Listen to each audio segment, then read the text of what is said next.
այսօր հյուրընկալել ենք Արցախի արտաքին գործերի նախարարի պաշտոնակատար Դավիթ Բաբայանին, մարդու իրավունքների պաշտպան Գեղամ Ստեփանյանին, պետնախարարի խորհրդական Արտակ Բեգլարյանին եւ Հայաստանի Հանրապետությունում Արցախի մշտական ներկայացուցիչ Սերգեյ Ղազարյանին։ Մեր հյուրերից պարոն Բաբայանը Ֆրանսիայում էր եւ նոր է վերադարձել եւ չի հասել դեռևս վերադառնալ Արցախ։ Իսկ մեր մնացած բանախոսները Հայաստանում էին ընդդեմ ցեղասպանության հանցագործության 4-րդ գլոբալ ֆորումին մասնակցելու նպատակով։ Սակայն չեն կարողացել վերադառնալ Արցախ, քանի որ գիտենք, որ արդեն շուրջ 24 ժամ է փակել են Արցախն աշխարհին կապող միակ ճանապարհը։ Խոսքը փոխանցենք մեր բանախոսներին, որոնք կներկայացնեն մանրամասներ ստեղծված իրավիճակից, այնուհետև հարցերով կապություն։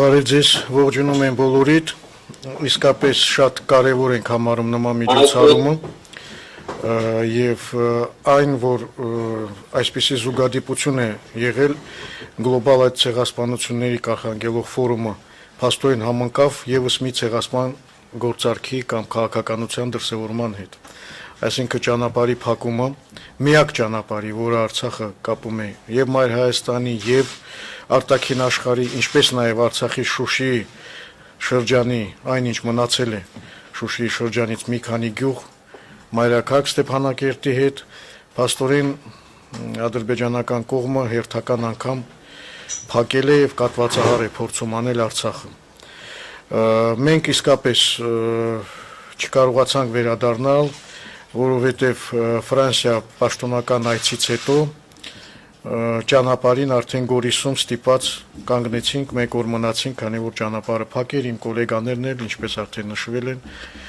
այստեղ էին մասնակցում են այդ կարևոր միջոցառմանը։ Ինչ ասենք, Արցախը շարունակում է մարտնչել եւ շարունակելու է։ Մենք բոլորս հիմա պետք է միասնական ճակատով հանդես գալ եւ օգտվելով առիթից ուզում եմ կոչ անել ողջ հայությանը, որպեսզի մենք միասնական ջանքերով ուրեմն մեր ձայնը լսելի դարձնենք միջազգային տարբեր ատյաններում։ Միջազգային հանրությանն էլ կոչ ենք անում քայլեր ձեռնարկեն եւ զսպեն Ադրբեջանի այդ հայատյաց, մարդատյաց ցեղասպան քաղաքականության դրսևորումը եւ ամեն ինչ անել, որպեսզի ճանապարհը բացվի, որովհետեւ արդեն մենք գիտենք ինչպիսի հետևանքներ կարող է դա ունենալ։ Ողջունում եմ կրկին բոլորիդ, եթե հարցեր լինի, իհարկե բոլորս կպատասխանենք։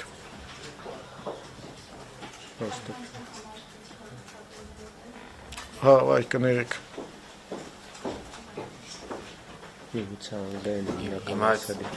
Անգլերեն, եթե անգլերեն ինի կասինք ոչինչ։ Հա, ասինքը սինխրոն չի, հա, ճիշտ է։ Այստեղ ես պետք է խոսեմ, եթե լսողներ կան, դրա համար ազատ վերողություն։ Ոչինչ, ոչինչ։ Հիմա կարող ենք շարունակել։ Արդեն շատ լավ։ Ուրեմն ուզում եմ եւս մեկ անգամ եւ միջազգային դերակատարների, միջազգային իրավապաշտպան եւ միջկառավարական կազմակերպությունների ուշադրությունը հրավիրել շատ կարևոր հանգամանքի վրա, որ փաստացի այս պահի դրությամբ Արցախում 120,000 մարդ գտնվում է շրջափակման մեջ։ I want to draw the attention of the international community on the fact that about 120,000 people are now blocked in Artsakh. Այստեղ պետք է հատուկ ընդգծենք նաև այն հանգամանքը, որ Արցախը նաև օդային հաղորդակցություն չունի որևէ աշխարհի հետ, աշխարհի որևէ կետի հետ։ We have to highlight the fact that there is no air communication for Artsakh with any country of the world. Միջազգային իրավունքը հստակ ամրագրում է մարդու իրավունքների մասին, միջազգային իրավունքը ամրագրում է, որ որևէ վարքյան չպետք է խաթարվի կենսապահովման համար անհրաժեշտ պայմանները, իսկ մենք տեսնում ենք, որ արդեն 24 ժամ շարունակ խաթարված է Արցախում ապրող մարդու ամենատարրական իրավունքը։ The international humanitarian law says that no second should be vital conditions for life be stopped, and we can see that for 24 hours these conditions, vital conditions, have been hindered in Artsakh.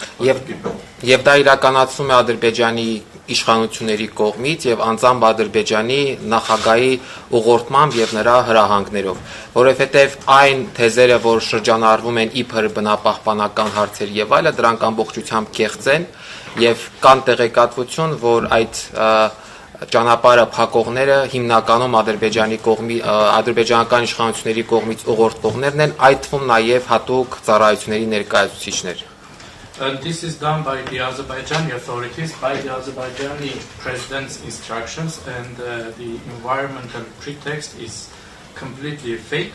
And there is information that those people who are blocking the roads are also belonging to the special services of Azerbaijan. Պետք է անդրադառնանք, թե հումանիտար ինչ հետևանքներ կարող է ունենալ եւ արդեն ինչ հետևանքներ է ունենում ադրբեջանական այս հանցավոր գործողությունը։ We have to look at the humanitarian consequences of these criminal acts of Azerbaijan.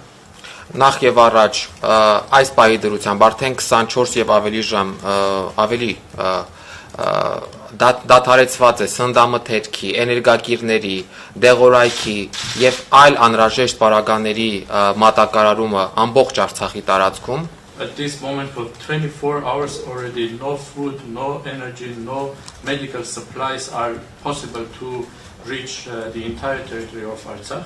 Մարդու իրավունքների պաշտպանի հաստատությունը հազանգեր է ստանում, որ բժշկական հաստատություններում արկա դեղորայքային պաշարները մի քանի օրվա պաշար են եւ նման ձևով շարունակվելու դեպքում ականգնելու ենք այս հարցում շատ լուրջ խնդրի առաջ։ The Human Rights Defender's Office is receiving calls that the medical supplies in the hospitals are only enough for some days, and if this situation continues, we will face humanitarian crisis. Եվ նույնը վերաբերում է նաև սննդամթերքի մատակարարումներին եւ նաև էներգակիրների մատակարարումներին, կոնկրետ բենզինի եւ դիզվարելիքի մասին է խոսքը։ Same goes for the supplies of food and energy. We are speaking about diesel and fuel. Այլ փաստի վրա ուշադրություն հրավիրեմ 1100 մարդ այս պահի դրությամբ մնացել է ճանապարհներին ձմեռվա նման ցուրտ պայմաններում։ Other facts we have to mention that 1100 people right now are on the roads under the harsh cold conditions of winter. Այդ թվում 270 երեխաներ, որոնք որ զրկվել են իրենց ընտանիքների հետ միանալու իրավունքից, այսինքն կտրված են իրենց ընտանիքներից։ Including 270 children who are separated from their families. Ընդհանուր, եթե այս առաջնային մասը ամփոփելու լինենք, պետք է անպայման նշենք, որ սա Ադրբեջանի կողմից իրականացվող էթնիկ զտման քաղաքականության, ցեղասպանական քաղաքականության հերթական բաղադրիչն է։ And in general, we have to say that this is another component of the Azerbaijani ethnic cleansing or genocide politics. Այն իրականացվում է հետևողականորեն եւ համակարգված կերպով, դա հատուկեն դեպքեր չեն, այլ 2020 թվականի նոյեմբերի 9-ից հետո հաստատված հրադադարի դիտավորյալ խախտումներ եւ ձեռք բերված պայմանավորվածությունների դիտավորյալ խաթարումներ։ This is done systematically and including since the 9 November 2020 ceasefire. The ceasefire conditions are being intentionally violated. Այսքանը։ Հիմա կարող ենք հարցերին անցնել։ Now we can open the floor for questions.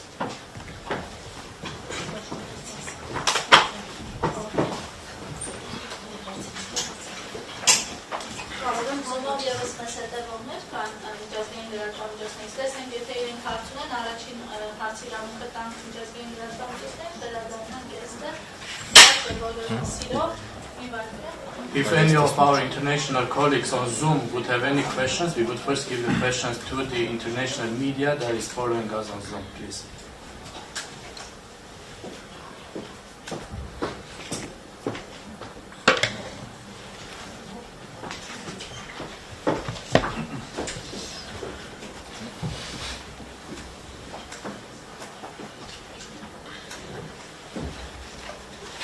Hi sir, I am Siddhant from Beyond India. My question to the Foreign Minister sir is, how do you see India's role amidst the ongoing conflict you have? And there have been reports of India giving missiles to your country. The pact has been signed. If you can also talk about that development, the defense agreement with India.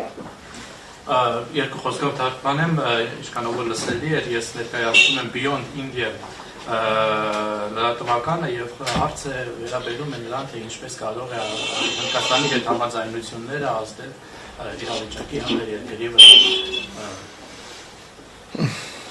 Գիտեք, Հնդկաստանի հետ հարաբերությունները ճիշտ կլինի իհարկե ուղղվի Հայաստանի Հանրապետության արտաքին գործերի նախարարին, բայց ես կարծում եմ, որ նաև Հնդկաստանի հետ հարաբերությունների զարգացումը տարբեր ոլորտներում կարող է միայն դրական ազդեցություն ունենալ թե մեզ, թե Հնդկաստանի վրա։ When it comes to the relations with India, the question should be directed to the Ministry of Foreign Affairs of Armenia. But when it comes to relations with India, in general, developing relations in India, this can be, of course, important for us. Եվ մեկ փոքր մարդկային պատմություն, Արցախում կան ազգությամբ հնդիկներ, որոնք ամուսնացած են հայերի հետ եւ ունեն երեխաներ եւ հիմա այս պահի դրությամբ նույնպես գտնվում են շրջափակման փաստորեն Ադրբեջանի կողմից շրջափակման մեջ։ Եթե Հնդկաստանի կառավարությունը նույնպես կարծում են, որ պետք է արձագանքի, կապ չունի, որ հնդիկներ են ազգությամբ թե ոչ, առհասարակ ցանկացած մարդ, որը ուրեմն հայտնվում է նման ծանր վիճակում, պետք է ստանա միջազգային հանրության կողմից համապարփակ գնահատական եւ պաշտպանություն։ And there is one human story that I would like to bring up is that there are many Indians in Artsakh who are married to Armenians. They live in Artsakh, they are also now stuck in Artsakh, and if the Indian government or in general the entire international community should give appropriate response to such humanitarian situations.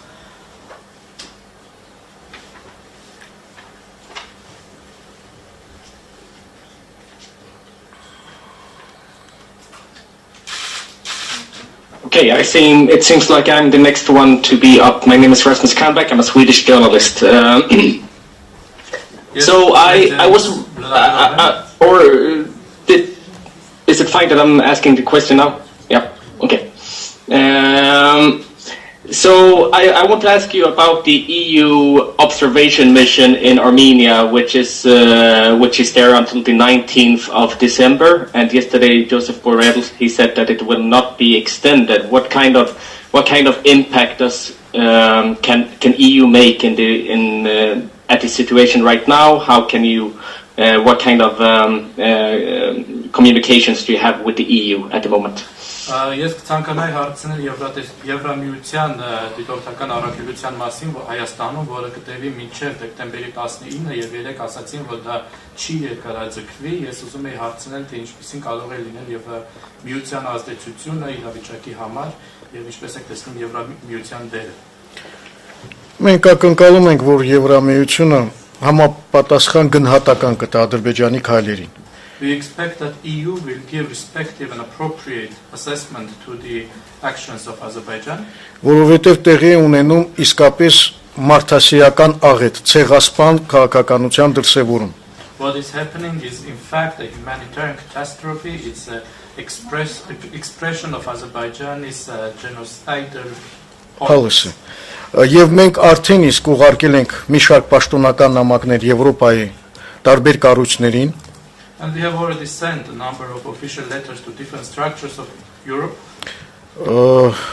Հույս ունենք, որ կոնկրետ ինչ-որ քայլեր կձեռնարկվեն եւ կլինեն հասցեական գնահատականներ եւ պատժամիջոցներ Ադրբեջանի նկատմամբ։ We hope that concrete steps will be taken and there will be addressed actions and sanctions against Azerbaijan. Գիտեք, անտարբերությունը ամենավտանգավոր երևույթներից մեկն է։ Because indifference is one of the most dangerous phenomena.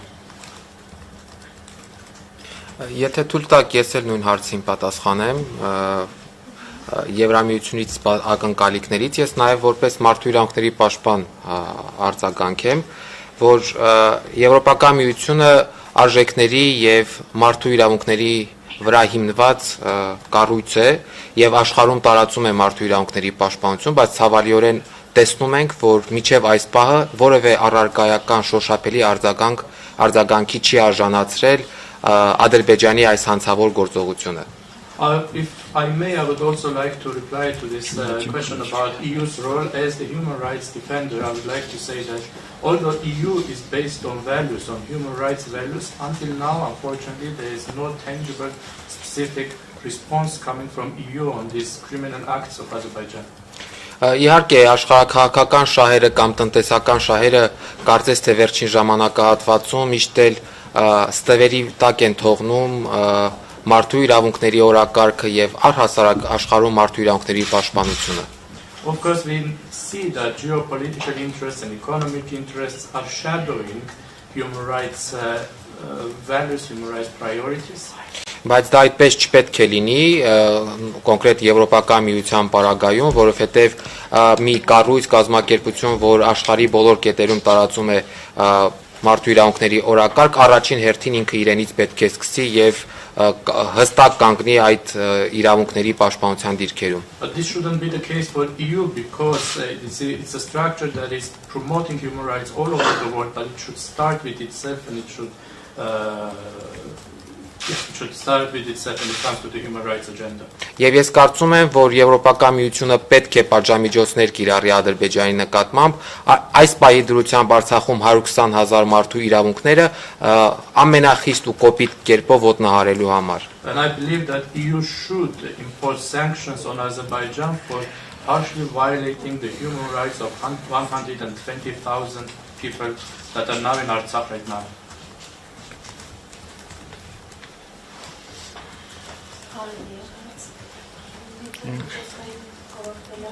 If there are no more questions from our international colleagues, we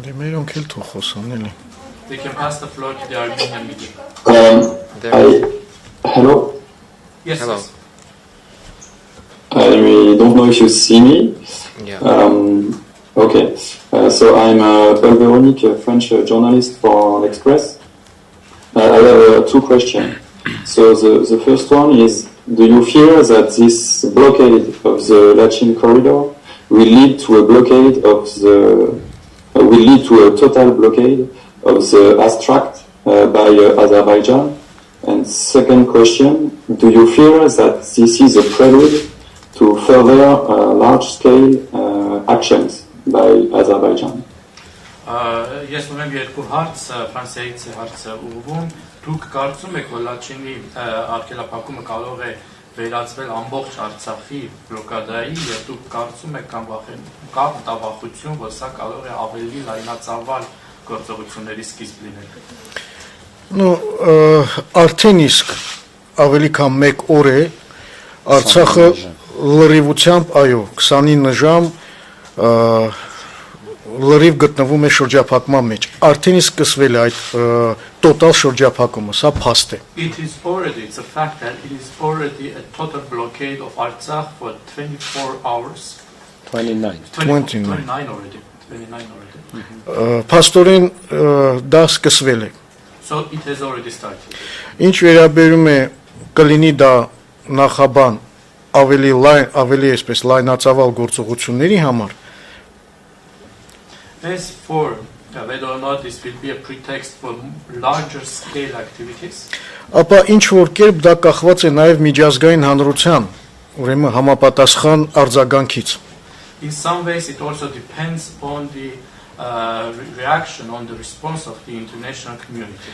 Եթե չլինի արձագանք, եթե անտարբերություն լինի, ընդհանրապես որևէ շահագրգռվածություն չլինի, կարեկցանք չլինի Արցախի ժողովրդի նկատմամբ, If there is no response, if there is indifference, if there is no support for the people of Artsakh, իհարկե սա կարող է բերել նորանոր զարգացումների, եթե հիմա չէ, մի քիչ ավելի ուշ կամ հաջորդ անգամ. Indeed, this may cause new development. If not now, then maybe later, maybe next time. Չէ որ կա մի այսպիսի շատ լավ ասացվածք, որը հավերժական է. անպատժելիությունը խթանում է ագրեսիան. And there is a saying that says impunity promotes aggression.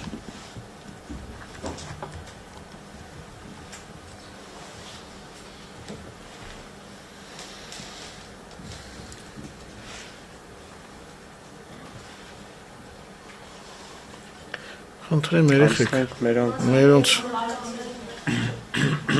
If there are no more questions, we'll move to the Armenian media. Փաստորեն միջազգային հանրության, այսպես ասենք, անդրադառնության արդյունքում նաև ադրբեջանցիները նորանոր ուժեր են, այսպես ասենք, բերում բնապահպաններ ավանդական ոսկով։ Ինչ քայլերի պատրաստվում դիմել, հնարավոր է դա վերածել ինչ-որ ռազմական գործողությունների, նաև ռուս խաղապահների միջնորդությամբ։ Mr. Babayani, in fact, it turns out that as a result of the indifference of the international community, Azerbaijan is involving new forces, including environmental pretext. What steps are you going to take? Սա փաստորեն այդ նախորդ հարցի շարունակությունն է։ This continues the previous question. Իհարկե, երբ որ տեսնում են անպատժելիություն, որոշ միջազգային հանրության որոշ անդամների կողմից ընդհակառակը խրախուսում, In fact, when they see indifference or even encouragement by some international actors, օրինակ նույն Թուրքիայի կողմից, չէ, for example, in Turkey, բնական է Ադրբեջանը ավելի այսպես համարձակ է դառնում եւ դիմում է այդպիսի սարսափելի քայլերի 21-րդ դարում փաստորեն սովամահի արչեւ կանգնեցնելով մի ողջ ժողովուրդ։ Indeed, Azerbaijan becomes bolder and takes such horrible steps. In fact, in the 21st century, it is threatening the entire population with starvation.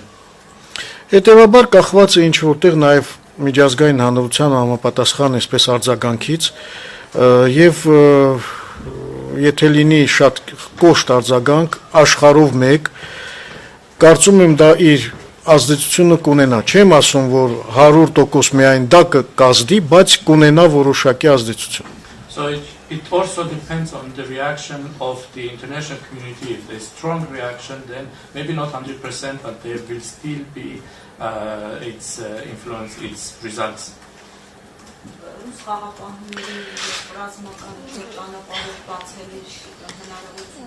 Հիմա տեսեք Do you see opportunity of opening the road by the help of the Russian peacekeepers or by any military way? Դուք քաջատեղյակ եք որ մենք մի շարք կարևոր այսպես պատգամներ ենք ուղարկել միջազգային հանրությանը կապված խաղապահ առաքելության հետ եւ նրանց գործունեությանը You are well aware that we have sent important messages to the international community about the activities of the peacekeeper mission. Եվ հանրապետության նախագահը եւ ազգային ժողովը եւ պետնախարարը եւ արտաքին գործերի նախարարությունը եւ բոլոր համապատասխան կառույցները հետեւյալ առաջարկներն են, ու եթե ամփոփենք ամեն մեկը And we can summarize the suggestions, the proposals made by the president, by the state minister, by the Ministry of Foreign Affairs, National Assembly. And the National Assembly. Ուրեմն մենք առաջարկել ենք, որ անհրաժեշտ է նախ եւ առաջ ավելացնել խաղապահների թվականակը։ We have suggested that first of all the number of peacekeepers should be increased. 1980 հոգի ամբողջ երկայնքով շփման գծի տեղակայված կամ մոտակայքերում քիչ թիվ է։ 1980 is a very small number to be deployed along the line of contact.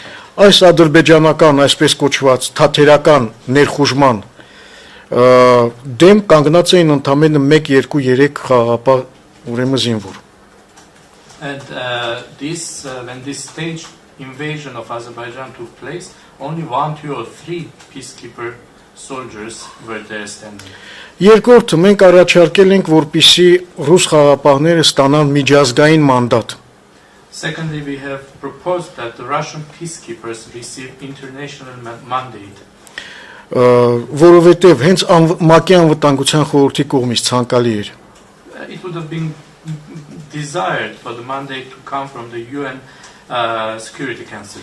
Դա կտար լեգիտիմություն միջազգային եւ հնարավորություն կտար կանխել նման պրովոկացիաները։ This would have given it international legitimacy and would have allowed to prevent such provocations. Որովհետև այդ ուժերը խաղապահներ են, նրանք չեն պարտադրում խաղաղություն, ինչպես եղել է օրինակ Կոսովոյում, այլ տեղեր։ Because these forces, they are peacekeepers. They are not imposing peace like in Kosovo or elsewhere. Ստանալով միջազգային մանդատ արդեն որոշ նոր այսպես նոր որակ կհաղորդվեր այդ ուրեմն առաքելությանը եւ միգուցե ավելի կայուն կլիներ իրավիճակը։ and an international mandate could have increased or given new quality to this mission, and the situation could have been more stable. Փաստորեն ինչ տեղի ունեցավ 2020 թվականի նոյեմբերի 9-ի միջազգային պայմանավորվածության կոպտագույն խախտում։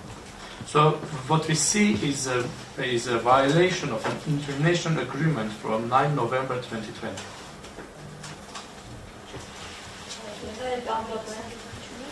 Հա, խնդրեմ գոլեգան։ Այս բանը Արցախի իշխանության եւ Ադրբեջանի միջեւ բանակցություններ ընթանում են իրենց ճանապարհը բացահայտությամբ նյութերն ներգրաված։ Հետո մյուս հարցը։ Right now, are there negotiations about opening the roads, and who are involved in the negotiations by the Artsakh authorities? Գիտեք, Արցախի ուրեմն իշխանությունները Արցախյան կողմ, այսպես ասենք, իհարկե շփումների մեջ է բնական է ռուս խաղապահների միջոցով, որպեսզի with the help of the Russian peacekeepers, the Artsakh authorities are in touch. Այլ տարբերակ չկա։ Եվ բնական է բոլոր համապատասխան կառույցները այնտեղ են եւ ներկայացուցիչները անուններ չտանք, որոնք զբաղվում են բոլորը երկրի ղեկավարից սկսած միջև համապատասխան տարբեր կառույցների ներկայացուցիչներ զբաղվում են հարցի հանգուցալուծմամբ, ամեն մեկը իր ճակատում։ Միջնորդությամբ ուղղակի ընդհանրապես բանակցություններ հասկացությունը մի քիչ ճիշտ չի օգտագործել։ Արցախի եւ Ադրբեջանի միջև չկան բանակցություններ, կան շփումներ։ It's not correct to use the word negotiations. It's with mediation. It's we have contacts between the Artsakh and Azerbaijani authorities without giving names. Starting from the president, everyone is, all the stakeholders are in touch. Որովհետև տեսեք, ասենք, այս սա չենք վերցնում, այս կոնկրետ դեպքը չենք վերցնում, ասենք ինչ որ միտեղ մի մարդ է մոլորվել եւ հայտնվել իրենց օկուպացված տարածքում։ Not only this case, let's say that somewhere a person is getting lost and somehow appears in their occupied territories. Ինչ պետք է մենք անենք, բնական է պետք է շփում հաստատենք ադրբեջանական կողմի խաղաղապահների միջոցով եւ այդ մարդուն դուրս բերենք, չէ՞։ We should naturally be in contact with the Azerbaijani side with the help of the peacekeepers and try to bring this person out. Կամ միտեղ կտրել են ինչ որ մի էլեկտրալար, կամ չգիտեմ, այլ ինչ որ դեպք է եղել։ Or if somewhere the electricity lines are damaged or some other case event incident happens, we are in contact. Սա է իրականությունը։ Քանի որ թեկուզ միջնորդավորված այժմ շփումների մեջ են ադրբեջանական կողմի հետ նրանք մի պահանջն են բարձրացնում պարոն Բաբայան, թե այդ պահանջները են ներկայացնում նորից այդ բնապահպանական պահանջներն են։ In your contacts with the Azerbaijani side, although with mediation, are they raising the same environmental concerns or they have different concerns? Ես կարծում եմ ակնհայտ է, որ ոչ մի այսպես բնապահպանական խնդիր չկա։ I think it's obvious that there is no environmental issue. Մի հատ տեսեք այդ մարդկանց ովքեր են այդ մարդիկ։ Բանակի մարդիկ ովքեր ծառայում են Ադրբեջանի բանակում, հատուկ ծառայություններում եւ այլը, բեմականացված մի ձև է, վաղը կուղարկեն, չգիտեմ, հեծանվորդների, մյուս օր արտիստների։ And when we see who are these people there, it's people who are serving in the Azerbaijani army, in the Azerbaijani special services. This is a staged action. Tomorrow they may send other activists on bicycles or. Հիմա, եթե իրենք ունեն ինչ-որ խնդիրներ բնապահպանական, այդպես են վարվում։ If they have environmental issues inside, do they do the same? Մենք էլ ունենք բնապահպանական շատ խնդիրներ, հարցեր իրենց։ We also have many issues, many questions to them when it comes to the environment. Դուք բոլորդ քաջատեղյակ եք ինչպիսի ֆոսֆորային ռումբեր են օգտագործել նա 44-օրյա պատերազմի ժամանակ։ You are all well aware what kind of phosphorus weapons have been used during the 44-day war. Այստեղ նստած են երկու մեր ուրեմն մարդու իրավունքների պաշտպանները, պարոն Բեգլայանը պատերազմի ժամանակ, պարոն Ստեփանյանը հիմա ռեպորտներ կան, բոլորը արձանագրված են։ Եթե ուզում են հարց քննարկել, ձև կա, չէ՞ դա անելու, ոչ թե գալ փակել եւ կատվածահար անել։ Երեխաներ կան, որոնք հիվանդ են, սնունդ է պետք, դեղորայք է պետք եւ այլ, այդպես են բնապահպանական բանը փաստորեն ի հաշիվ ցեղասպանության են իրականացնում։ We have two human rights defenders sitting here, one from during the times of the war, one current, Mrs. Stepanyan and Beknarian. They can give all the facts about the weapons that have been used, environmental issues, but when they have environmental issues, paralyzing the whole population is not the right way to go, and genocidal policy is not the right way to go. Բացի դրանից ստեղ կա մի նրբություն եւս։ There is one more detail here. Այդ բնապահպանության պատրվակի տակ նրանք վաղը ասելու են, որ պետք է փակեն Կաշենի հանքը, base metal գործարանը, իսկ սա մեր տնտեսության ուրեմն կարևորագույն լոկոմոտիվներից մեկն է, որը իմիջիալոց բոլոր բնապահպանական նորմերը պահպանում է։ And under this environmental pretext, tomorrow they will be demanding to close the Kashen mine, which is very important for our economy and which is in fact maintaining all the environmental norms. Մի բան ես ավելացնեմ, պետք է նախ հաշվի առնել, պարոն Բաբայանն նշեց, պարոն Ստեփանյանն էլ, որ բնականաբար բնապահպանական հարցերը զուտ պատրվակներ են, եւ երկրորդը, բացի նրանից, որ Կաշենի հանքը միջազգային բոլոր ստանդարտները պահպանում է, նաև Կաշենի հանքը շուրջ 20 կիլոմետր հեռավորության վրա է ադրբեջանական ամենամոտիկ բնակավայրից եւ որևէ ջրային ռեսուրսների մոտ չի գտնվում։ Հետևաբար իրականում նույնիսկ այս պատրվակը հիմնավոր պատրվակ չէ։ Այնինչ մենք հիմնավոր տարբեր խնդիրներ ունենք բարձրաձայնելու, այդ թվում բնապահպանական, այդ թվում ջրային ռեսուրսների կառավարման տեսանկյունից, որոնց պետք է ադրբեջանական կողմը պատասխան տա։ Եվ մենք շատ լավ գիտակցում ենք, որ սա ուղղակի պատրվակ է եւ ցանկացած պահի այլ պատրվակներ էլ կարող են հայտնվել եւ կիրառվել ադրբեջանական իշխանությունների կողմից։ Եվս մի հանգամանք, որը մեզ համար շատ կարևոր է, որ ներողություն։ One more thing I should also say that we all understand that naturally the environmental issue is just a pretext. The Kashen mine is actually following all the international standards. It is in fact 20 kilometers away from the closest Azerbaijani settlement. There are no water resources near it. In the meantime, we have other environmental also issues such as water resource management issues that should be raised, and the Azerbaijani side is just using this as an environmental issue as a pretext. Շատ հաջորդ հանգամանքը, որը պետք է հաշվի առնել, որ Ադրբեջանը ոչ միայն միջազգային մարդասիրական իրավունքի եւ մարդու իրավունքների միջազգային իրավունքի կոպիտ խախտումներ է թույլ տալիս, այլ նաեւ նոյեմբերի 9-ի եռակողմ հայտարարության, որտեղ հստակորեն իր պարտավորություններն են նշված այս ճանապարհի անձեռամխելիության եւ անվտանգության երաշխավորման առումով։ And next I have to say that Azerbaijan is not only violating the international humanitarian law and the international human rights law, but it is also violating the November 9 trilateral agreement, where it is clearly saying that this road should be the immunity of this road and the security and safety of this road. Այսքան։ Կներեք, երբ դուք խաղոս խաղապահների հանդրադարձակ համատեղը, որ նրանք Կոսովոյի խաղապահների մանդատը չունեն, բայց այս իրավիճակում նրանք ունեն մանդատ ճանապարհը բացելու բան Բաբայան, այս հարցի կուզենայի հստակ արձագանքի։ Mr. Babayan, it was mentioned that the Russian peacekeepers do not have the same mandate as the Kosovo, for example, peacekeepers, but in this case, do the Russian peacekeepers have the mandate to open the road?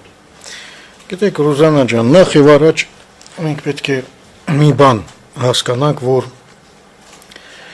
Արցախը իսկապես գոյաբանական վտանգների է արիերեսում եւ այստեղ արեմտամետ, ռուսամետ այդ բոլոր հարցերը պիտի դնենք մի կողմ։ Այս ամենակարևորը, որ ուզում եմ բոլորիդ ընդգծեմ, մենք պետք է իսկապես լինենք իմաստուն, հերիքը արդեն։ Եթե հնարավորություն կա բոլորի հետ լավ լինենք, պարտավոր ենք լավ լինենք։ Այդ մեկ, երկրորդը, իսկապես առանց ռուս խաղապահարակելության չկա Արցախի անվտանգություն։ Սա ի սկզբանե եմ ասում։ Հասկանում եմ ենթատեքստերը եւ այլ դնենք մի կողմ, հիմա կանցնեմ նաեւ այդ հարցին։ Խնդրեմ։ I have to say first of all that we have to understand that Artsakh is facing an existential challenge, and therefore all the questions about pro-Russian or pro-Western should be put aside. We have to be wise, we have to be friends with all and everyone we can be, and I have to indeed say that without the Russian peacekeepers there is no security for Artsakh.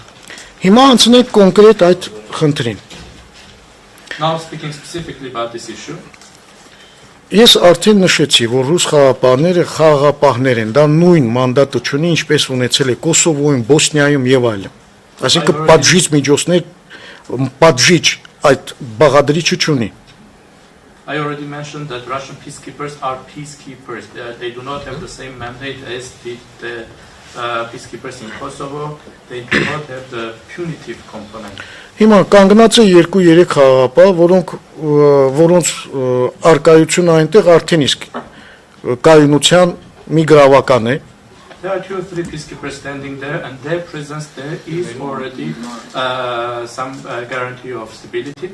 Եթե կողմերը հետևում են ուրեմն քաղաքակիրթ նորմերին։ If the sides follow civilized norms. Եթե կողմերից մեկը ահաբեկչությունը եւ ատելությունը իր պետական քաղաքականության հիմքում է,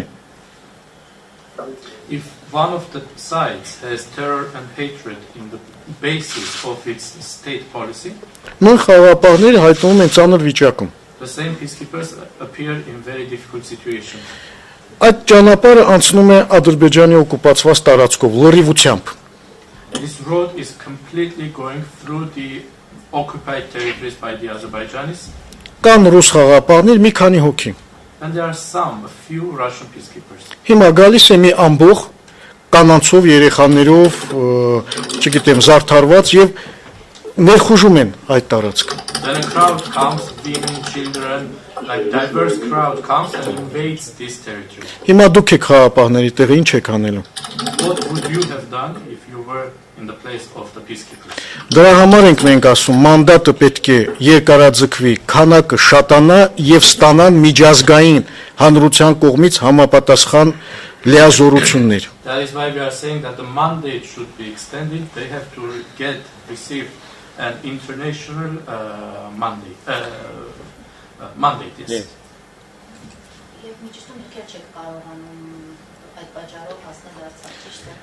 I should clarify, you also are unable to reach Artsakh for the same reason.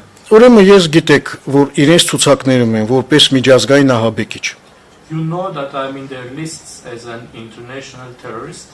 Չնայած ինչ ահաբեկչություն եմ արել, սա մի կողմ դնենք։ Although I have Համար երկրորդն եմ նախագահից հետո։ Հիմա, եթե ես հայտնվեմ այնտեղ, ինչ է լինելու։ Now if I appear there, what will happen to me?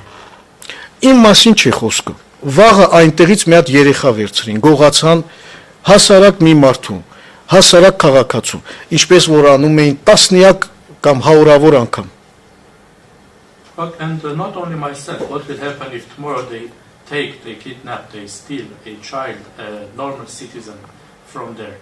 Քանի հատ մենք ունենք ռազմագերի, որոնք չեն վերադարձվել։ We have so many prisoners of war who have not returned. Իսկ քանի պատանդ ունենք, որոնց թիվը անգամ չգիտենք եւ Ադրբեջանը ընդհանրապես այդ կատեգորիայի մասին չի խոսում եւ ասում է չունենք պատանդ, բայց մենք գիտենք, որ կան որոշ տվյալներ, որը կարող է հիմք լինի, որ ունենք նաեւ պատանդներ, չգիտենք ողջ են, ողջ չեն։ We have so many hostages, we don't know their number. Azerbaijan is not even speaking about this category. They say there's no hostages, but we know that we have information that there can be hostages, and we do not even know whether or not they are alive or not. Գիտեք, դրա համար միջազգային հանրությունը պետք է ավելի խիստ վերաբերվի նման խնդիրներին։ Therefore, the international community should be more strict on such issues.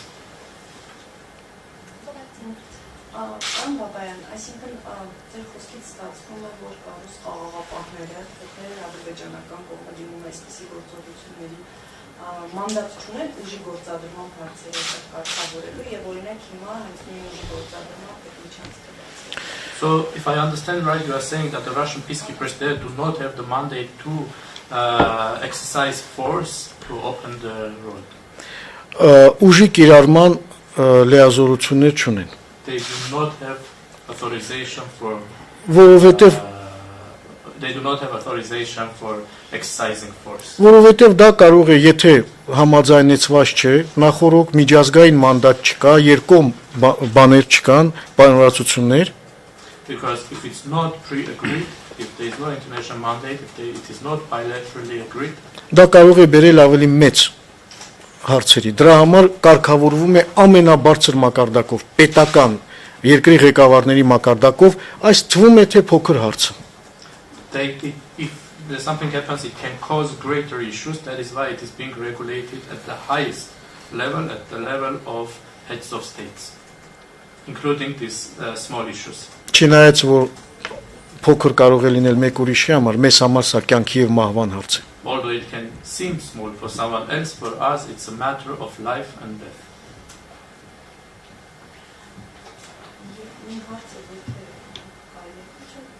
Պարոն Բաբայան, նաև այստեղից երբ առաջին միջադեպը գրանցվեց ճանապարհը փակելու, օրինակ Հայաստանից հայտարարվում է, որ Հայաստանի իշխանության ներկայացուցիչներից հայտարարվում է, որ անարգել անխոչնդոտ մուտքը ադրբեջանցիների Արցախի տարած փոխհամաձայնեցված գործողությունների հետ։ Դուք տեղյակ եք եղել, օրինակ Արցախի իշխանությունը տեղյակ է եղել, ինչ կերպով իրենք մտել օրինակ Իվանյան համայնքում խաղացին դեպքերը գործանքները, ինչպես են իրենք մտել եւ ինչ փոխհամաձայնության մասին է խոսքը, դուք ինչ ինֆորմացիա ունեք։ When this incident happened from the Armenian side, there was information that this happened in a mutually agreed way, and when they entered Ivanyan community, do you have any information how it happened and what kind of mutually agreed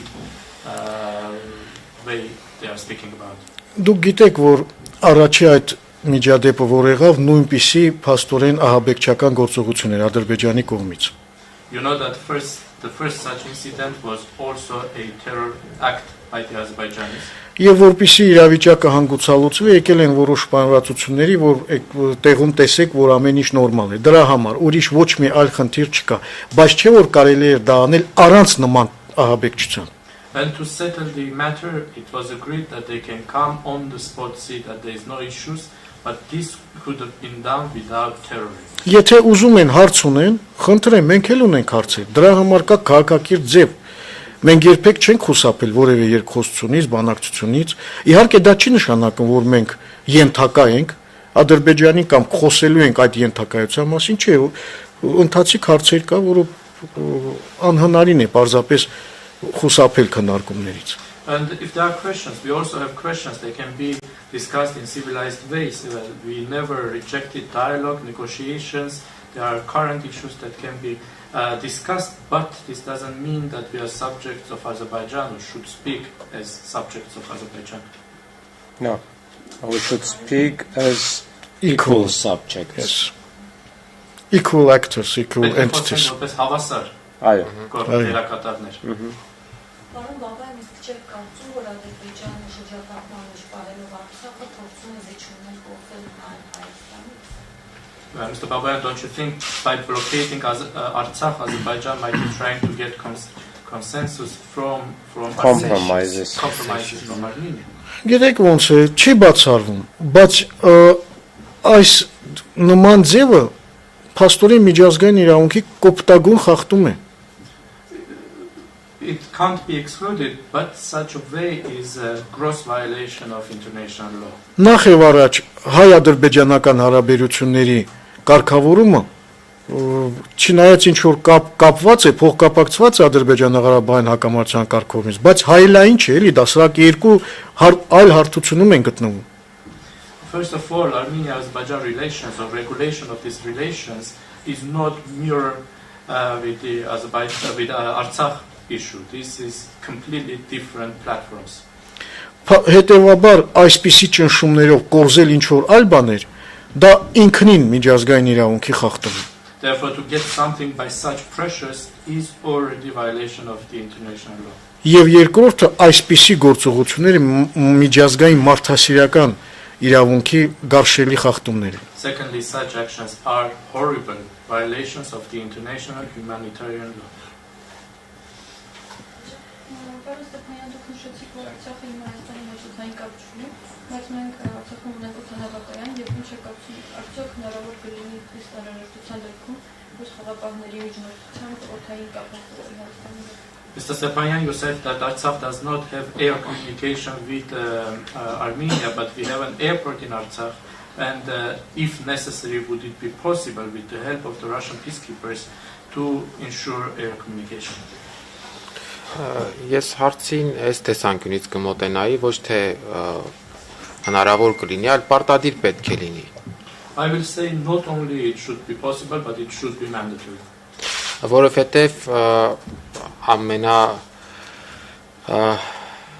ամենավատ սցենարում տեսնում ենք, որ այսինքն ամբողջական բլոկադան Արցախի ժողովրդի նշանակելու է, որ արդեն իսկ նշել ենք, թե ինչ հետևանքների է հանգեցնելու։ Եվ եթե հնարավոր չէ ցամաքային կապը ապահովել, որը որ եւս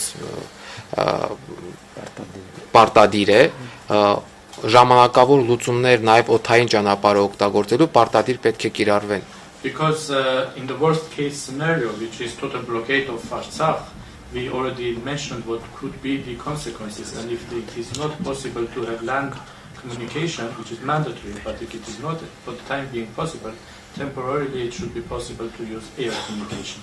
Հատկապես հենց հումանիտար նշանակության հարցերի դեպքում առողջապահություն, բժշկական օգնություն եւ այլ, բայց especially for humanitarian matters, be it healthcare and medical aid. Բայց պետք է նշենք, որ Ադրբեջանը նաև այս հարցի վերաբերյալ է խոչընդոտներ հարուցում, սպառնալով, որ կվերացնի Ստեփանակերտից թռչող ցանկացած օբյեկտ։ But Azerbaijan is also creating obstacles for this as well, threatening that any object flying out of Stepanakert will be destroyed. Այսինքն տեսնում ենք, որ բոլոր այն ճանապարհները, որոնք որ կարող են եւ պետք է Արցախը կապեն արտաքին աշխարհի հետ, ոչ միայն Հայաստանի Հանրապետության, այլ առհասարակ աշխարհի հետ, Ադրբեջանը ուղղակի խաթարում է, այսինքն ստեղծում է ամբողջական իզոլացիա։ So we see that all the roads that could provide any communication for Artsakh, not only with Armenia but also with the whole world, Azerbaijan is creating obstacles for them. Եվ իհարկե վերադառնալով ձեր հարցին պիտի ասենք, որ եթե նման իրավիճակներ լինեն, որ խիստ անհրաժեշտություն կա, առհասարակ անհրաժեշտություն կա, պարտադիր կերպով պետք է նաև Արցախի իշխանությունների միջամտությամբ այդ հարցը լուծում ստանա։ So coming back to your question, if there is such a situation for such a need to happen, with the intervention of the Artsakh authorities, this matter should be settled.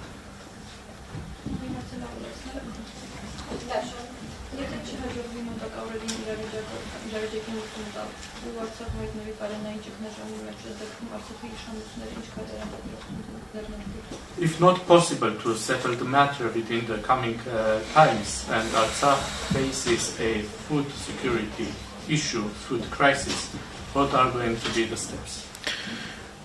Կտեսնենք իհարկե սա կլինի ֆորս մաժորային իրավիճակ, հուսով ենք, որ միջազգային հանրությունը եւ տարբեր այսպես դերակատարներ այնուամենայնիվ կանեն ամեն ինչ, որպեսզի իրավիճակը չհասնի այդ կրիտիկական պահին։ We'll see. Indeed, this will be a force majeure situation. We hope that the international community and other actors will do everything for the situation not to reach such a critical level. Մենք որոշակի սցենարներ ունենք մշակած, որ դեպքում ինչ կարող ենք անել, իհարկե որքան իրավիճակը ծայրահեղ ճգնաժամային լինի, այնքան այդ իրավիճակին համապատասխան գործողություններ ենք նախատեսում եւ մեր կողմից եւ բնականաբար ռուս խաղաղապահների հետ համագործակցությամբ հաղորդակցության արդյունքում եւ նաեւ հաշվի առնելով միջազգային հանրության պարտավորությունները աջակցելու եւ հնարավոր ներուժը եւ իհարկե նաեւ Հայաստանի Հանրապետության կողմից էլ լրացուցիչ աջակցություն։ Այս տեսանկյունից իրավիճակից բխող են լինելու մեր գործողությունները։ We already have some scenarios developed, and depending on how critical the situation will be, respectively and accordingly, the response will be also with our involvement, with the involvement of the Russian peacekeepers, with the involvement and with the international community's obligations and potential, as well as by the support of the Republic of Armenia.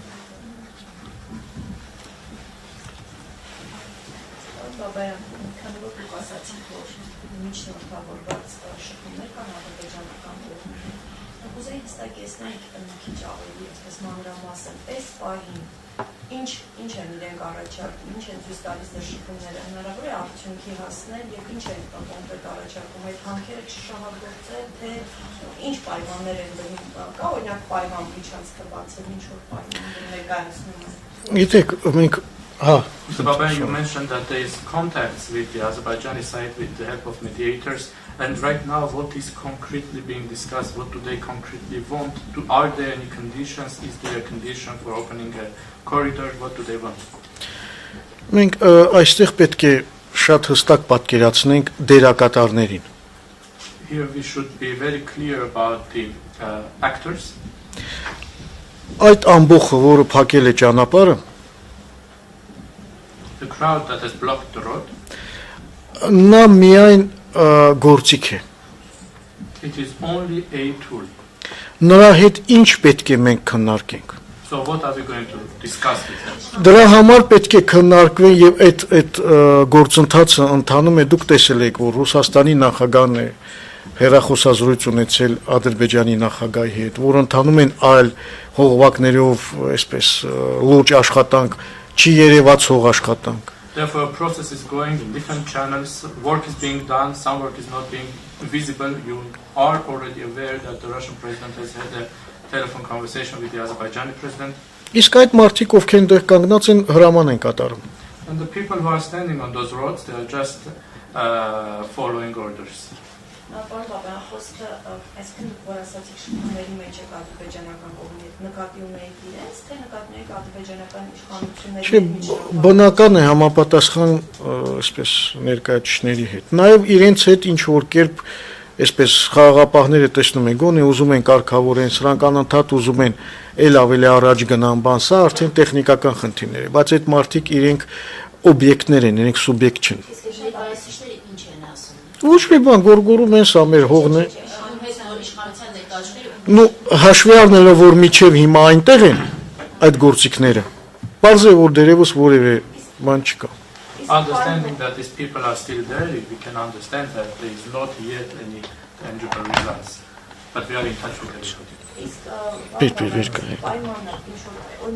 Ինչ որ X ֆայլ ինչպես բացել է կոնկրետ ինչ-որ պայման իրենք ներկայացնում են, ո՞նց է ձևակերպում այդ Do they put any conditions for opening the corridor at some point? How do they formulate their conditions? Այս պայդրությամբ կան ուղղակի լոզունգներ։ Right now they are just slogans. Ասում են ինչ են ասում, Ղարաբաղը մերն է, պետք է բնությունը պահպանենք, հայերը օկուպանտներ են, այսպիսի բաներ։ What they say is Karabakh is ours, Armenians are occupants, we have to stay in the environment. Ոչ, ուղղակի սա որովհետև իրենք եկել են, որպիսի կատվածահար անեն։ Իրենք ուղղակի գործիք են։ They are just tools, they have just come there to paralyze the region situations. Կարելի է ավելացնել նաև, որ ամեն կերպ փորձում են նաև ռուսական խաղապաններին էլ սադրեն։ Այո։ Եվ նախապայմաններից մեկը հենց կայանում է նրանով, որ ռուսական խաղապանների հրամանատարությունը ներկայ են այնտեղ, ու հետևաբար ինչ որ սադրանքներ են նախապատրաստում։ I have to also add that they are doing everything to also provoke the Russian peacekeepers, and one of the conditions of theirs is that the commander of the Russian peacekeepers also goes there, so naturally they are trying to provoke. Ադրբեջանը յուրահատկությունը հետևյալն է, այնտեղ չի կարող լինել նման գործողություն առանց ամենավերևի օղակի ուրեմն համապատասխան որոշման։ Azerbaijan is specific because there cannot be such actions without the decision of the highest level. Բազելյան դուք ասացիք, որ ռուս խաղաղապահների հրամանատարությունը այսպես բանում որ ներկայանան են, ասին ռուս խաղաղապահների հրամանատարը կնայեք, հա, ինչ Ну, ինչ որ մենք տեսնում ենք այս սովորակներով, տեսել եք, որ երեգել են փորձում սադրել խաղապաններին եւ հենց իրենց այդ կարևոր նպատակներից մեկը կայանում է հենց դրանում։ You mentioned that they want the Russian peacekeepers commander to go there. Why? What do they want? You have seen that they are trying to provoke the peacekeepers. This is one of their main objectives. Եվ փորձում են հեղինակազրկել նաև այդ խաղապահ առաքելությունը։ And they are also trying to put under question the reputation of the peacekeeping mission. Եվ օգտագործում են տարբեր fake նորություններ, ինչ որ կանայք են դնում 2020 թվականի նկարներ, որտեղ իրենց այսպես բռնություն են ենթարկել եվրոպական որևէ երկրում, ասում են ռուսներն են արել, էս են արել, այսինքն ամեն ինչ գնում է նաև այդ սցենարով։ They are using different fake news also. They are showing some photos from 2020, some women saying that some violence has happened towards them, Russians have done it. So they are using different scenarios.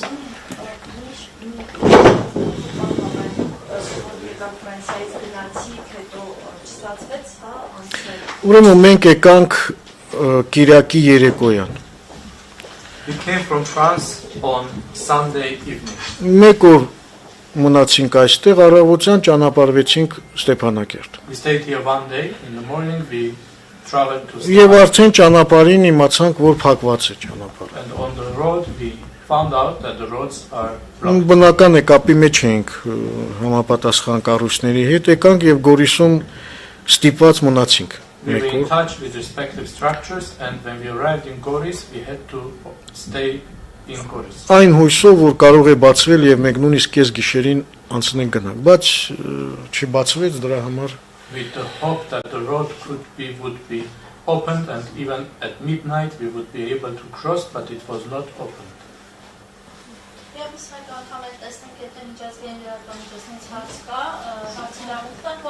Once again, we would like to give the floor to our international media, international colleagues. If there are any questions, please ask, otherwise we can wrap up.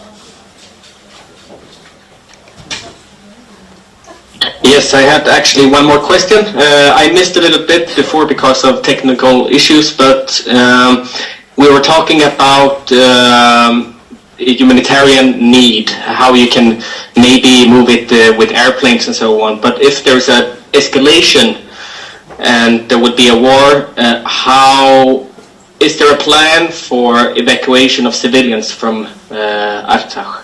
Ես եւս մեկ հարց ունեմ, կներեք տեխնիկական պատճառներով չկարողացա որոշ մասեր լսել, սակայն ցանկանում եի հարցնել, երբ դուք խոսեցիք մարդասիրական կարիքների մասին, խոսեցիք օդային հաղորդակցության մասին, սակայն եթե լինի պատերազմ, եթե լինի իրավիճակի սրացում, արդյոք կա պլան, թե ինչպես տարհանել Արցախի բնակչությանը։ Գիտեք, որպեսզի պարզ լինի ինչ պլան կա, պետք է առաջին հերթին նայենք քարտեզին։ In order to understand what the plan could be, we first have to look at the map.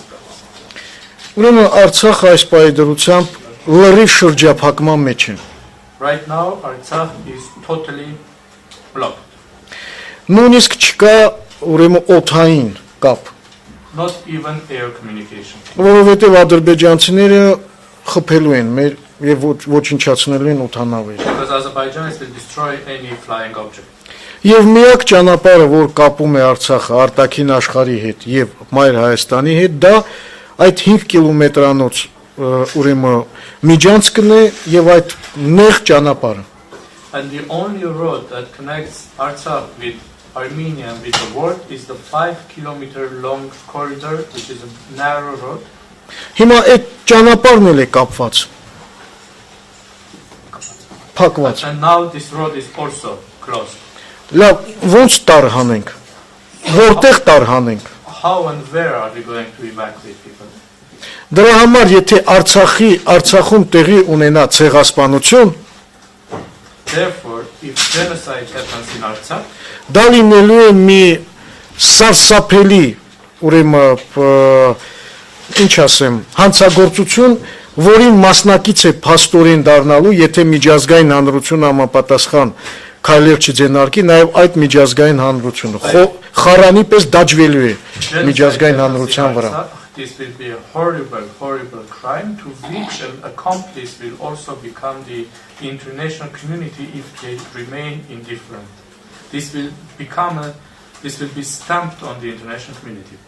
It will be a stigma, which will be forever as a mark, and qualifying the indifference and passiveness of international community. Դա պիտակ կլինի հավերժ, որը ցույց կտա միջազգային հանրության պասիվությունն ու անտարբերությունը։ Կխորհրդանշի։ Ես էլ որոշակի անդրադարձ անեմ քաղաքացիական պաշտպանությանը, կա որոշակի պլաններ, իհարկե կառավարության կողմից հաստատվում են քաղաքացիական պաշտպանության պլաններ, բայց ինչպես պարոն Բաբայանը նշեց, պատերազմ լինելու դեպքում Արցախի ժողովուրդը ուղիղ հայտնվում է երկու այլ ընտրանքի առաջ, կամ ցեղասպանություն, կամ էթնիկ զտում, պետք է թողել ու հեռանալ։ So I will also I will mention that when it comes to civil protection, there are some plans that are approved by the government, but as Mr. Babayan mentioned, in case of war, the Artsakh population will face only two alternatives. One is ethnic cleansing, the other one is genocide, or they will just have to leave. Երկու այլ ընտրանքներն էլ միջազգային իրավունքով արգելված են, համարվում են հանցագործություններ, բայց ահա այս պահի դրությամբ Արցախում ապրող մարդուն երկու այլ ընտրանքն են սպասվում։ Both alternatives are prohibited by international law. It's considered crimes, but this is what is facing all the population of Artsakh right now. Եվ սա է պատճառը, շատերը կարող են հարց տալ, բայց այդ պարագայում ինչու են մարդիկ ապրում Արցախում, ինչ են մտածում իրենց ապագայի մասին։ Ապրում են, որովհետև ապրում են իրենց հայրենիքում։ And many might ask questions in this case, why do people continue to live in Artsakh? Why don't they think about their future?